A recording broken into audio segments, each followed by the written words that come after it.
Budget এখানে করা হয়েছে ২৭,৮০০ কোটি টাকা। এই বাজেট সম্পর্কে আমাদের বিরোধী দলনেতা মাননীয় মিনিস্টার বর্মা সুন্দরভাবে ব্যাখ্যা করেছেন এবং কোথায় কি ঘাটতি আছে, কি করা দরকার সেটা সম্পূর্ণভাবে উনি ব্যাখ্যা করেছেন। আমি কয়েকটি বিষয় এখানে আপনার সামনে তুলে ধরতে চাই।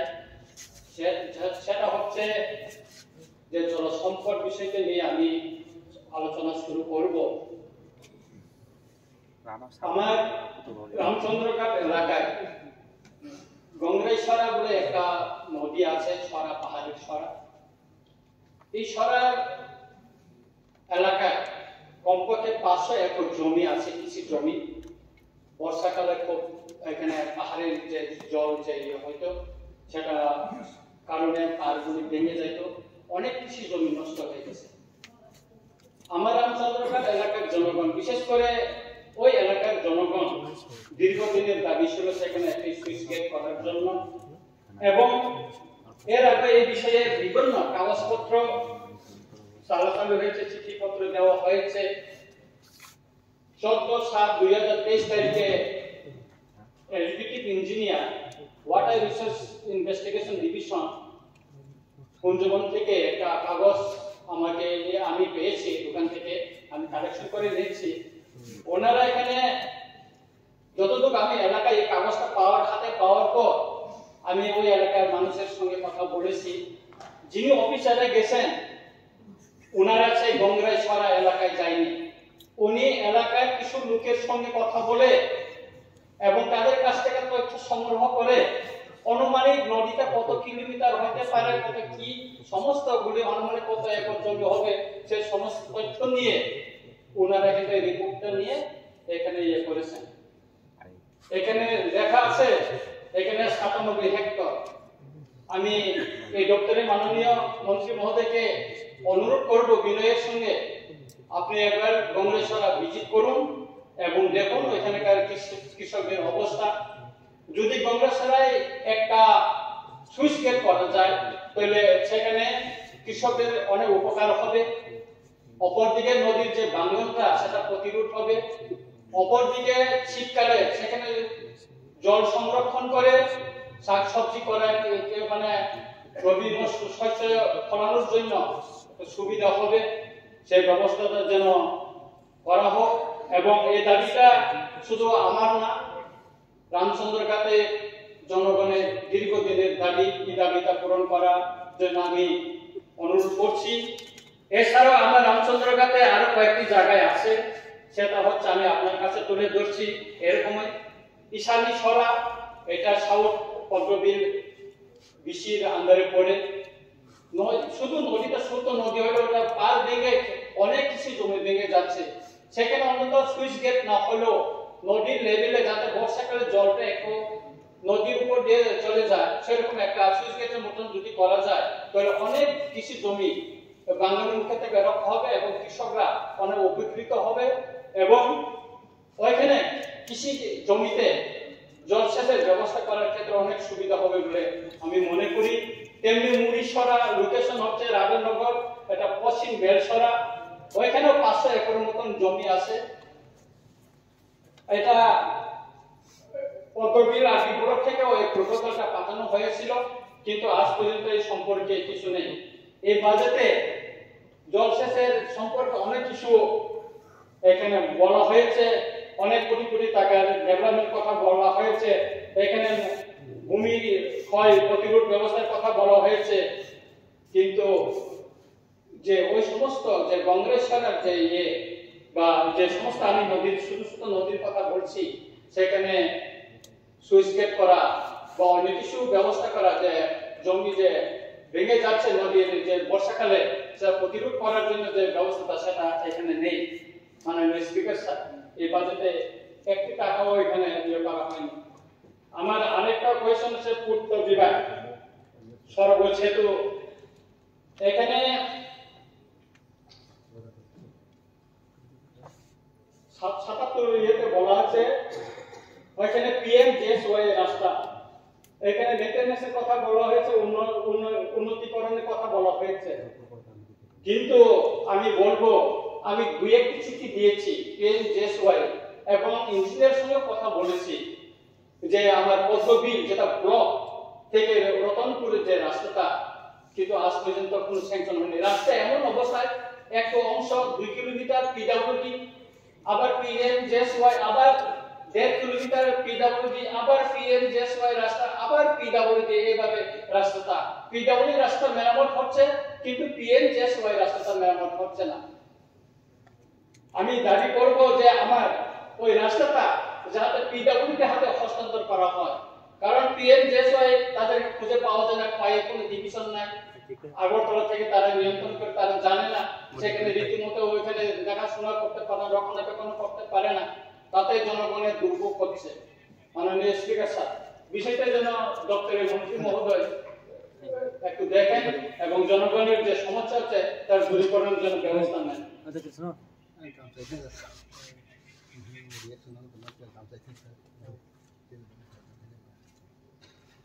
মাননীয় স্পিকার স্যার, আমি আরেকটা বিষয় আপনার কাছে তুলে ধরতে চাই যে আমাদের সেই হেডকোয়ার্টার খুমুলু, এখানে অগ্নি নির্বাপন এবং আপৎকালীন পরিষেবার কথাটা বলা হয়েছে এখানে 55। এখানে দামছড়া, মনুবাজার, ওম পিরাসা বাড়িতে নতুন করে অগ্নি নির্বাপক মানে ফায়ার সার্ভিসের বিল্ডিং নির্মাণ করা হচ্ছে। খুব সুন্দর কথা, ভালো লাগছে এই কথাগুলি শুনে।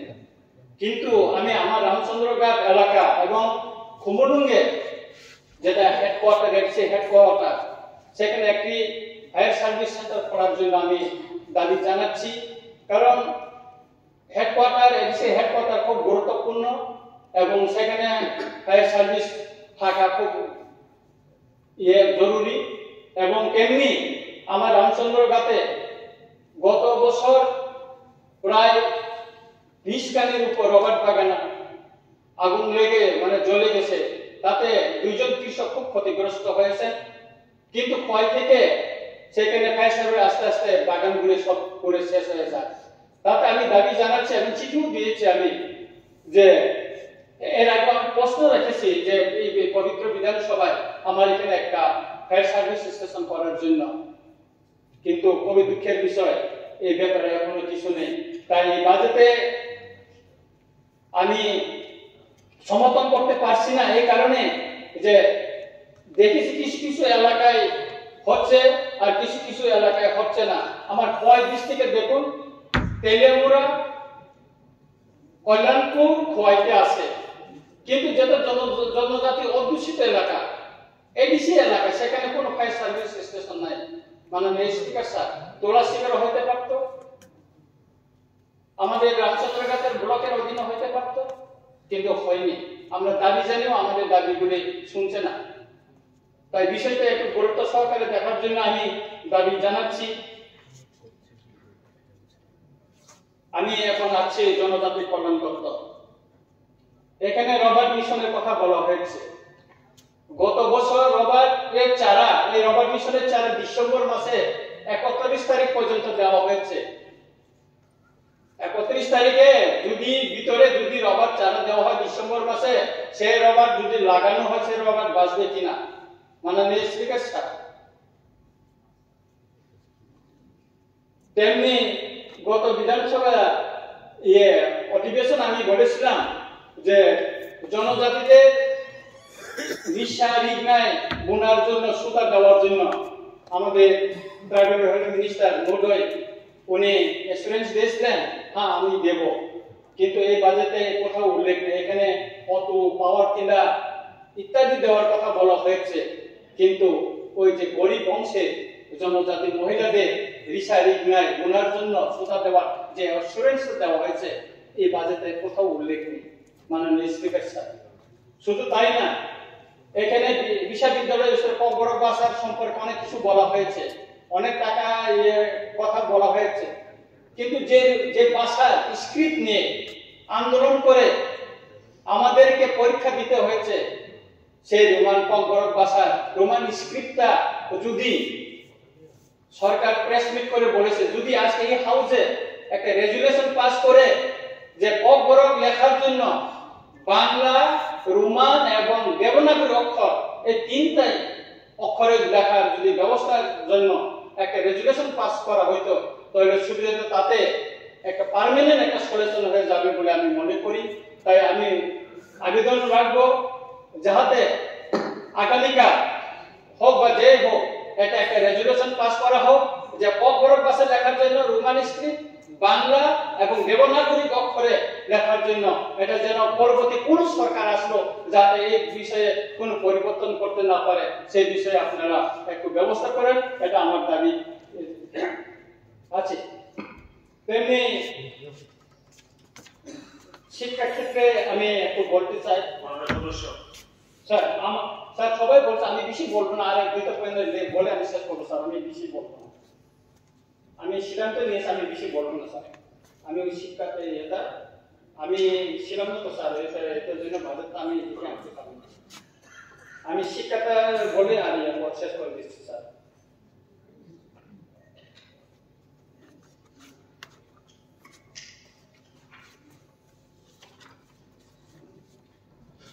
স্যার শিক্ষা ক্ষেত্রে আমি বলবো যে আমাদের যে কুমুলুং হেডকোয়ার্টার সেখানে এখন কলেজ হয়েছে। আগরতলায় দুইটা ইউনিভার্সিটি আছে, একটা ত্রিপুরা ইউনিভার্সিটি আর একটা মহারাজা বিক্রম ইউনিভার্সিটি আছে স্যার। আমাদের মাননীয় মুখ্যমন্ত্রী মহোদয় বলেছেন কুমুলুঙে একটা ইউনিভার্সিটি করার জন্য, কিন্তু দেখা গেল এই বাজেটে কুমুলুঙে একটা ইউনিভার্সিটি করার জন্য কোন অর্থ সংস্থান রাখা হয়নি বা উল্লেখ নেই। প্রাইভেট অনেক কয়েকটা ইউনিভার্সিটি খোলার জন্য এখানে আছে, কিন্তু জনজাতি এলাকা বিশেষ করে কুমুলুং মতন একটা হেডকোয়ার্টারে একটা ইউনিভার্সিটি হওয়া খুবই জরুরি স্যার। তেমনি আমার রামচন্দ্রগড় এলাকায় 6টা হায়ার সেকেন্ডারি স্কুল আছে। গত অধিবেশনে আমি বলেছিলাম আমার এখানে একটা কলেজ খোলার জন্য, কিন্তু সবখানে শুধু এখানে নয় স্যার, যে আমাদের জম্মু জেলা একটা সাব ডিভিশন সেখানেও স্যার কলেজ না স্যার। আমি এই শেষ করছি, এটার জন্য যাহাতে ওই জম্মু জেলাতে হোক আর কুমুলুঙে হোক আর সিন্নাতে হোক স্যার, প্রত্যেকটা বিধানসভা কেন্দ্রে যাতে একটা করে কলেজ দেওয়া হয় এবং অগ্রাধিকার ভিত্তিতে যাতে রামচন্দ্রগড়ে একটা কলেজ হোক স্যার, সেটা আমি চাই। এবং মাননীয় মুখ্যমন্ত্রী মহোদয় যে শিক্ষা দপ্তরের দায়িত্বে আছেন এবং এটা উনি ওনার বক্তব্য তুলে ধরলে আমি খুব খুশি হব স্যার। আমি আর বেশি বক্তব্য রাখছি না। আমি আমাদের বিরোধী দল নেতা মাননীয় অনিমেষ দেববর্মার যে বক্তব্য রাখছেন আমি ওনার সঙ্গে একমত এবং এই বাজেটকে আমরা সমর্থন করতে পারি। ধন্যবাদ। মাননীয় সদস্য শ্রী অশোক মিত্র মহোদয়।